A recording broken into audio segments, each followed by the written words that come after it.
முதல்ல சாப்பிட அப்படிம்பாங்க. சாப்பாடு கொடுத்து, டீ வாங்கி கொடுத்து, உனக்கு தேண்டு நமக்கு உதயமாகிற எந்த சந்தேகங்கள் வேண்டுமானாலும் அவங்ககிட்ட கேட்கலாம். எத்தனையோ கேட்டிருக்கிறேன். ஆன்மீகம் மட்டுமல்ல, அறிவியல் சம்பந்தமாகவே கேட்டிருக்கிறேன். அதற்கான பதிலெலாம் கொடுத்துருக்குறாங்க. ஒரு கேலண்டரை கண்டுபிடிச்சாங்க. அந்த கேலண்டர் ரொம்ப அற்புதமான கேலண்டர். உலகம் தோன்றுனதுலேருந்து இன்று வரை அப்படின்னு உலகம் முடியும் வரை இருக்கிற கேலண்டர் அது. அந்த கேலண்டரை அவளால் பப்ளிஷ் பண்ணவே முடியலை, விலை போயிடுச்சு. ஏன்னா அது ஒரு அவளுடைய இன்வென்ஷனில் ரொம்ப ரொம்ப முக்கியமான ஒன்று அப்படின்னு சொல்லலாம். அதாவது ஒரு தடவை பார்த்தீங்கன்னா ஒரு புத்தகத்தில், இறைவணக்கம் புத்தகத்தில் க்ளீன் ஷேவன் ஃபேஸோட மேலே ஒரு துண்டு போட்டு ஒரு ஃபோட்டோ ஒன்று போட்டிருப்பாங்க. ஏன்னா அதாவது இறைவணக்கத்தினுடைய முதல் இதில் பார்க்கலாம் அந்த ஃபோட்டோ. இந்த ஃபோட்டோ ஏன் அப்படின்னு ஒன்று அதை பற்றி நிறைய விமர்சனங்கள்லாம் வந்தது. ஹஜ்ரத் இந்த மாதிரி எப்படி தாடி வைக்காமல் இருக்கிறாங்க, என்ன இது கையில் சிகரெட்டை குடிச்சிக்கிட்டு இப்படி ஃபோட்டோ போட்டிருக்காங்களே அப்படின்னு. ஹஜ்ரத் அதை பற்றியெல்லாம் ஒன்றுமே சொல்லவே இல்லை.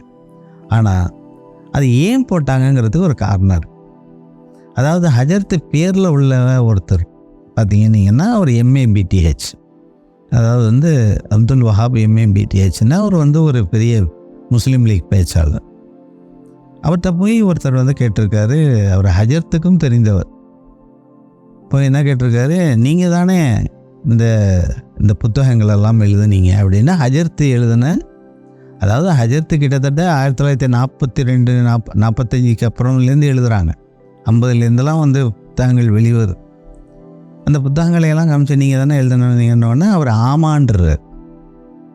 ஏன்னா இது ஒரு நாலேஜ் தெஃப்ட்டுமாங்க. பார்த்தீங்கன்னா பிளெஜியாரிசம்னு கூட சொல்லுவாங்க.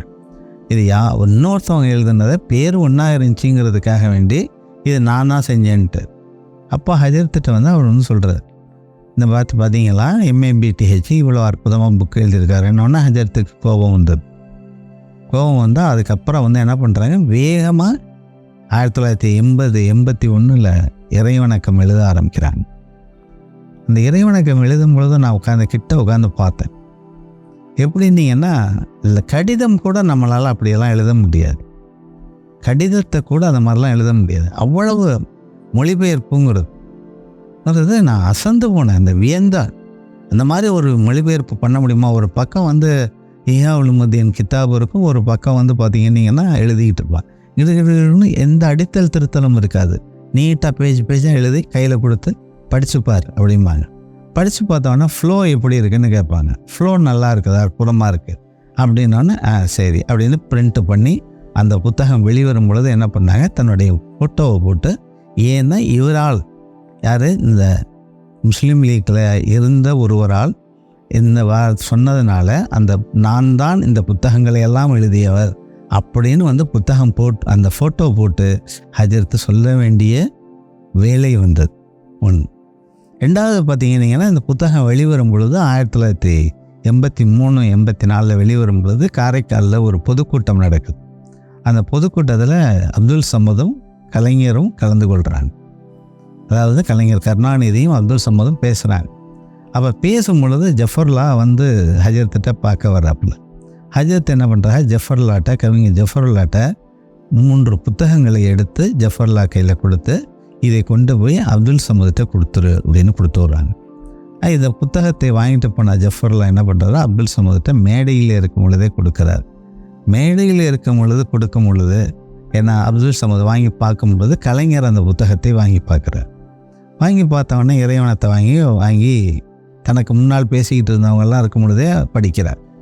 படிச்சுட்டு பாதையை மூடிட்டு அவர் பேசி முடிச்சுட்டு என்ன பண்ணுறாரு, அந்த டிவி அதாவது ட்ராவலர்ஸ் பங்களாவுக்கு போகும்பொழுது அப்போது அப்துல் சமதுகிட்ட சொல்கிறார், இந்த புத்தகத்தை படிச்சுட்டு நான் காலையில் தரேன் அப்படின்ட்டு போயிருந்தேன். புத்தகத்தை வாங்கிட்டு போய் நைட்டு ஃபுல்லாக அவர் படிச்சிருக்கிறாரு. படிச்சுட்டு காலையில் அப்துல் சமதுகிட்ட அவர் கேட்ட வார்த்தை தான் ரொம்ப அற்புதமான வார்த்தை. எந்த அளவுக்கு அந்த புத்தகத்தை ஒரு மனிதன் ஆழமாக புரிஞ்சிருக்கிறாங்கிறது அதுதான் ரீடர்ஸ் அப்படிங்கிறவங்க. ஏன்னா எல்லாராலையும் அப்படி புரிஞ்சுக்க முடியுமானா முடியாது. சில பேரால் தான் அந்த புத்தகத்தை எல்லாம் அப்படி புரிஞ்சு கொள்ள முடியும். பார்த்தீங்கன்னா அந்த இறைவணக்கத்தை படிச்சுட்டு காலையில் அவர் கேட்ட வார்த்தை, ஏன் சம்மத், இவ்வளோ கஷ்டமான தொழுகையை தான் நீங்கள் இப்படி தொழுவுறீங்களா அப்படின்னு கேட்டாவா. இதை அப்துல் சம்மதே சொன்ன வார்த்தை பார்த்தீங்கன்னா. அப்பேற்பட்ட ஒரு, அதாவது மொழிபெயர்ப்புலையும் சரி, ஏன்னா அதாவது அடுத்தவங்களை ஒரு புண்படுத்தாமல் சொல்லி கொடுப்பதிலும் சரி, அதெல்லாம் அந்த மாதிரி ஒரு உஸ்தாது கிடைப்பதற்கு உண்மையிலே என்னுடைய தாய் தந்தையரோ அல்லது என்னுடைய பாட்டனார் பாட்டியாரோ செய்த ஒரு புண்ணியம்தான் அந்த மாதிரி ஒரு உஸ்தாதிட்ட நான் இருந்தேன்.